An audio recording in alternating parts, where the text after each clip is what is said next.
నమస్తే సార్. నమస్తే. ఏపీలో ఒక రకమైన రాజకీయాలు నడుస్తున్నాయి. ఇప్పుడు ప్రస్తుతం కొట్టుకోవడాలు జరుగుతున్నాయి, దాడులు.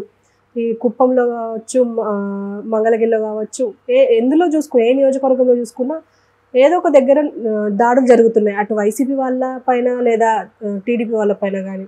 ఎందుకు అంటారు అసలు? గత కొన్ని రోజుల నుంచి జరగడం మొదలైంది. నిన్న కూడా మనం చెప్పుకున్నాం. బాపట్లలో కోన రఘుపతి వాళ్ళ బంధువు, అక్కడ అభ్యర్థి, అతను ఒక కత్తి రాజేష్ అనే ఒక దళితుడిని పోలీస్ స్టేషన్లోనే కొట్టిన సంఘటన నిన్న జరిగింది. దాని మీద కేసు కూడా నమోదైంది. ఆ సీఏని కూడా సస్పెండ్ చేశారు పోలీస్ స్టేషన్.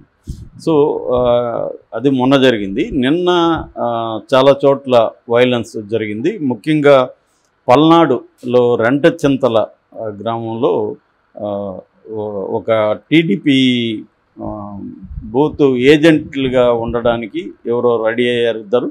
వాళ్ళ ఇండ్ల మీదకి వెళ్ళి వైసీపీ వాళ్ళు దాడులు చేశారని చెప్తున్నారు. అక్కడ వెహికల్స్ను కూడా ధ్వంసం చేశారు. ఆ విజువల్స్ అంతా కూడా బయటకు వచ్చాయి. వాళ్ళ ట్రాక్టర్ని ధ్వంసం చేశారు. వాళ్ళు భోంచేస్తామంటే భోజనాన్ని కూడా తట్టని ఆ ప్లేట్ని కాలుతో తన్ని వాళ్ళని కొట్టారని. సో వాళ్ళల్లో ఒకరు సీరియస్గా ఉందని చెప్తున్నారు.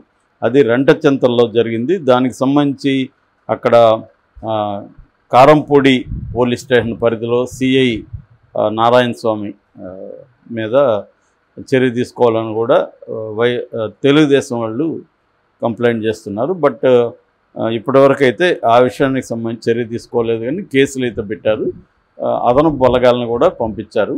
అట్లాగే ఈసీ నుంచి ఒక ప్రత్యేక పర్యవేక్షకుడిని కూడా అక్కడికి పంపించారు, విశ్వేశ్వరరావు అనేసి. అట్లాగే కడప మండలంలో కోగొట్టం అనే చోట వైసీపీ టీడీపీ ఇద్దరు కూడా కొట్టుకున్నట్టుగా అక్కడ వార్తలు వచ్చాయి. అట్లాగే మచిలీపట్నంలో కూడా వైలెన్స్ జరిగిందని వచ్చాయి. కుప్పంలో ఆల్రెడీ ఏంటంటే చంద్రబాబుకి ఈసారి కొద్దిగా టఫ్గా ఉన్న పరిస్థితి అక్కడ ఉంది కుప్పంలో. అందుకనే భువనేశ్వర్ని అక్కడే ఉంచారు. సో చంద్రబాబు ఏంటంటే రాష్ట్ర వ్యాప్తంగా తిరిగాడు కాబట్టి అక్కడ కాన్సన్ట్రేట్ చేయలేకపోయాడు. బట్ వైసీపీ ఎప్పటి నుంచో అక్కడ కాన్సన్ట్రేట్ చేస్తుంది.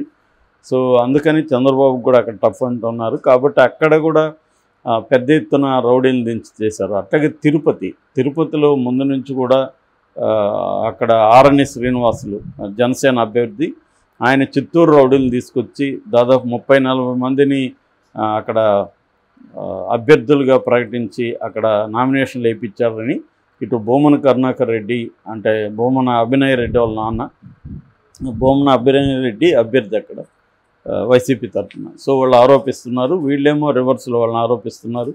అక్కడ తిరుపతి జిల్లాకు సంబంధించి కూడా 5 మంది సీఏలను కూడా అనంతపూర్కి అర్ధరాత్రి ట్రాన్స్ఫర్ చేసింది ఈసీ. సో దీని మీద ఏమో వైసీపీ ఏమో ఆరోపిస్తుంది, మేము 240 కంప్లైంట్లు ఈసీకి ఇస్తే మా కంప్లైంట్ మీద చర్య తీసుకోవట్లేదు, కూటమి కంప్లైంట్ ఇవ్వగానే చర్య తీసుకొని పోలీస్ ఆఫీసర్లను మార్చేయడం ఇవన్నీ చేస్తున్నారు. క్లియర్గా ఈసీ కూటమి తరఫున పనిచేస్తుంది అనేది వైసీపీ నాయకులు మల్లాది విష్ణు కూడా నిన్న కూడా ఆరోపించాడు. ఎందుకంటే క్లియర్గా మా మీద కూడా అనేక జరుగుతున్నాయని చెప్పి.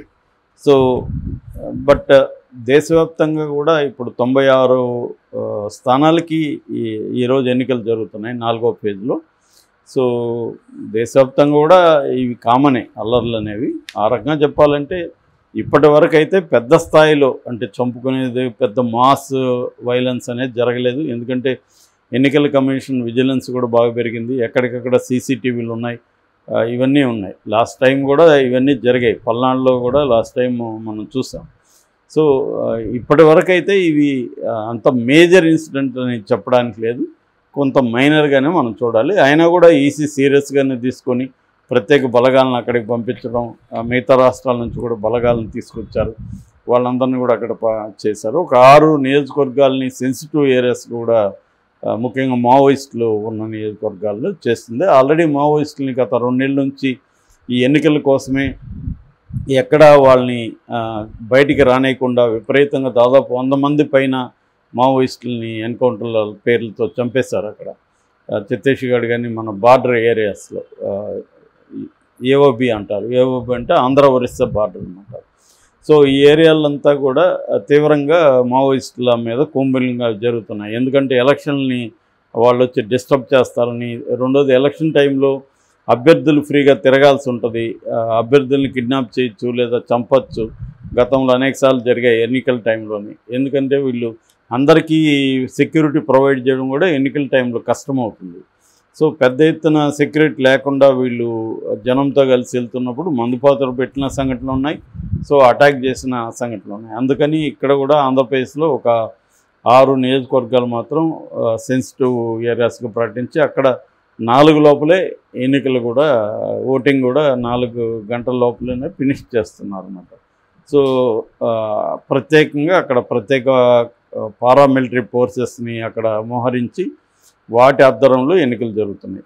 సో ఓవరాల్గా అయితే ఇప్పటి వరకు మనకు అందుతున్న సమాచారాన్ని బట్టి పెద్ద మేజర్ వైలెన్స్ అయితే ఏమీ జరగలేదు. ఇవన్నీ కొంత మైనర్ అని చెప్పొచ్చు. దీని మీద కూడా మళ్ళీ వైసీపీ మీద తెలుగుదేశం వాళ్ళు ఆరోపిస్తున్నారు, వైసీపీ వాళ్ళు పోలీసులు అండ చూసుకొని కొడుతున్నారని. కొంతవరకు అది వాస్తవమే కావచ్చు, ఎందుకంటే అధికారంలో ఉన్న పార్టీకి సహజంగానే పోలీసులు అక్కడ హెల్ప్ చేసే అవకాశం ఉంది.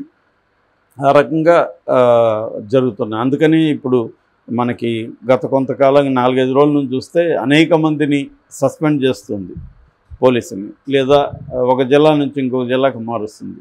సో ఆ రకంగా కూడా రాత్రికి రాత్రే 5 మంది సీఏల్ని మార్చింది.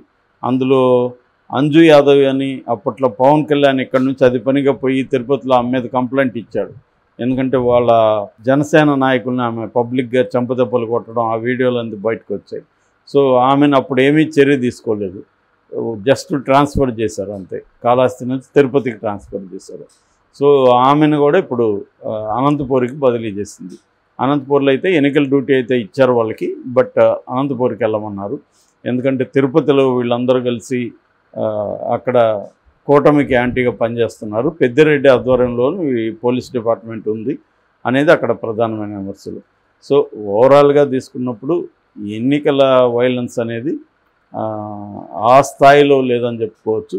తెలంగాణలో అయితే తెలంగాణలో కూడా కొన్ని ఏరియాలో వైలెన్స్ జరుగుతుంది, ముఖ్యంగా నక్సలైట్ బార్డర్ ఏరియాలో అవన్నీ ఇక్కడ కూడా సెన్సిటివ్ ఏరియాస్ ఉన్నాయి.